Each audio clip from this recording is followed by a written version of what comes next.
Hello అండి. ఈ వీడియోలో స్టడీ సర్టిఫికేట్స్‌కి అప్లై చేయడానికి రెసిడెన్షియల్ కోసం మళ్ళీ చాలామంది క్లియర్‌గా చెప్పండి అప్లికేషన్ ప్రాసెస్ అని అడుగుతున్నారు.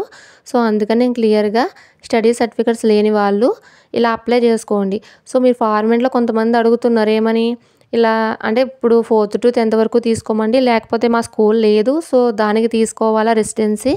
లేదంటే మీకు ఏంటంటే మాకు స్టడీ సర్టిఫికేట్స్ కొన్ని ఉన్నాయి. కొన్ని లేవు దానికి తీసుకోవాలని చాలా క్వెషన్స్ అడుగుతున్నారండి. సో, దాన్ని క్లియర్‌గా మీకు అర్థమయ్యేలా చెప్దామని వీడియో పెడుతున్నాను. ఇక్కడ మీరు చూసినట్లయితే మీకు ఆల్రెడీ ఇది పీడీఎఫ్ మన టెలిగ్రామ్ ఛానల్‌లో ఉంది. ఎళ్లి డౌన్లోడ్ చేసుకోండి. చేసుకున్న తరువాత మీరు ముందు ఏం రాస్తారంటే ఇక్కడ మీ పేరండి. మీ 10th క్లాస్ సర్టిఫికేట్‌లో ఏమని పేరుందో సేమ్ ఆ పేరు ఇక్కడ రాయండి. ఆధార్ కార్డ్‌ని మాత్రం ఎక్కడ మెన్షన్ చేయకండి. ఎందుకంటే ఆధార్ కార్డ్‌లో మీకు తప్పు ఉంటాయి పేర్లన్నీ. ఇప్పుడు మ్యారేజ్ అయిన వాళ్ళకి ఇంటి పేరు మారుతుంది. అలాగే చాలామందికి కూడా దాంట్లో మిస్టేక్స్ కనిపిస్తూ ఉంటాయి ఆధార్‌లో. సో, ఏం చేస్తారంటే మీ 10th క్లాస్ ఉంటుంది కదండీ మెమో దాని ప్రకారం ఇక్కడ మీ పేరు పూర్తిగా రాయండి ఇంటి పేరుతో సహా. ఫాదర్ అయితే ఫాదర్ లేదంటే మ్యారేజ్ అయిన అమ్మాయిలైతే హస్బెండ్ పేరు ఉంటే దాని ప్రకారంగా మీరు మ్యాక్సిమం అందరూ 10th క్లాస్ సర్టిఫికేట్ ప్రకారం అంటే ఖచ్చితంగా ఫాదర్ పేరే రాయాలండి. సో, ఫాదర్ పేరు రాయండి. రాసిన తర్వాత మీ 10th ఎప్పుడయింది? ఏ నెల అయింది? ఏ డేటు? సో, ఆ 2 వేయండి. వేసిన తర్వాత కింద కాలమ్స్‌కి రండి. ఇక్కడ మీరు ఏం చేస్తారంటే ప్రతి ఒక్కరు మనకి 7 ఇయర్స్ రెసిడెన్సీ కావాలి. మీ దగ్గర ఏ క్లాస్ సర్టిఫికేట్ ఉన్నా ఓకేనండి. ఏముంది ఎన్నైనా అప్లై చేయొచ్చు. సో, మీరు 7 ఇయర్స్‌కి రెసిడెన్సీ చేయించేసుకోండి. మళ్ళీ మీరు తిరిగి వెళ్ళి చేయించుకోవాలంటే అక్కడ పెట్టేవాడు కూడా సంతకం వీఆర్ఓలు, ఎంఆర్ఓలు తొందరగా మనకి రెస్పాండ్ అవ్వరు. సో, అందుకని 7 ఇయర్స్‌కి చేయించేసుకోండి. ఏ గొడవ ఉండదు.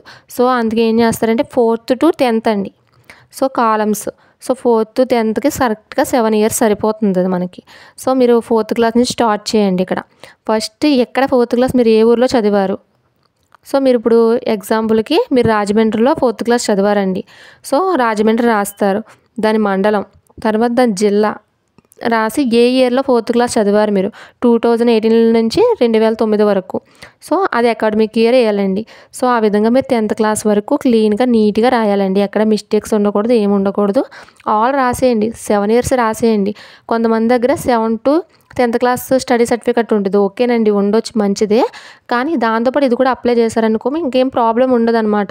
ఇంకా టెన్షన్ వదిలేయొచ్చనమాట. సో, అది చేసిన తర్వాత మీ వీఆర్ఓ దగ్గరికి తీసుకెళ్ళండి. తీసుకెళ్ళి ఈ విధంగా ఎక్స్‌ప్లనేషన్ చేయండి. ఆయన ఇన్ని పెడితే హ్యాపీ అండి. పెట్టకపోతే వాళ్ళు ఏదైనా చెప్తారు.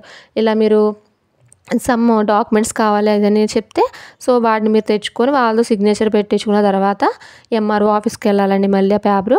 వెళ్ళిన తర్వాత మీకు రెసిడెన్సీ పూర్తవుతుందనమాట.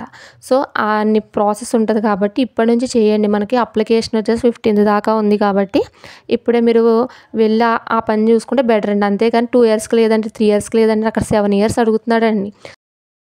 మీరు 7 ఇయర్స్‌కి సర్టిఫికేట్ చూపించాలండి. అంటే వాళ్ళు రెసిడెన్షియల్ అంటే మీరు లోకలా, నాన్ లోకలా చూడడానికి. సో, 7 ఇయర్స్ అడుగుతున్నాడు. అందులో 4 ఇయర్స్ మీరు ఏ జిల్లాలో ఉంటే అదే మీకు లోకల్ అయిపోతుంది. అర్థమవుతుందండి? సో, మీకు ఏ జిల్లాలో మీకు 4 ఇయర్స్ కన్నా ఎక్కువ ఉంటుందో అది మీ లోకల్ అవుతుంది. ఒకవేళ మీకు వెస్ట్ గోదావరి 4 ఉందండి. 4 క్లాసెస్ మీరు వెస్ట్‌లో చదివారు. ఓన్లీ 3 క్లాసెస్ మాత్రం ఈస్ట్ గోదావరిలో చదివారు. ఆవిడ వెస్ట్ గోదావరి లోకల్ అవుతారనమాట. సో, ఆ విధంగా అనమాట. ఇంకా మీకు ఏమైనా డౌట్స్ ఉంటే కింద కమెంట్ సెక్షన్‌లో కమెంట్ పెట్టండి. అలాగే ప్రిపేర్ అవుతూ ఉండండి. ప్రిపరేషన్ పక్కన పెట్టొద్దు. సో, ఈ సర్టిఫికేట్స్ విషయంలో చాలామంది స్ట్రగుల్ అవుతున్నారు.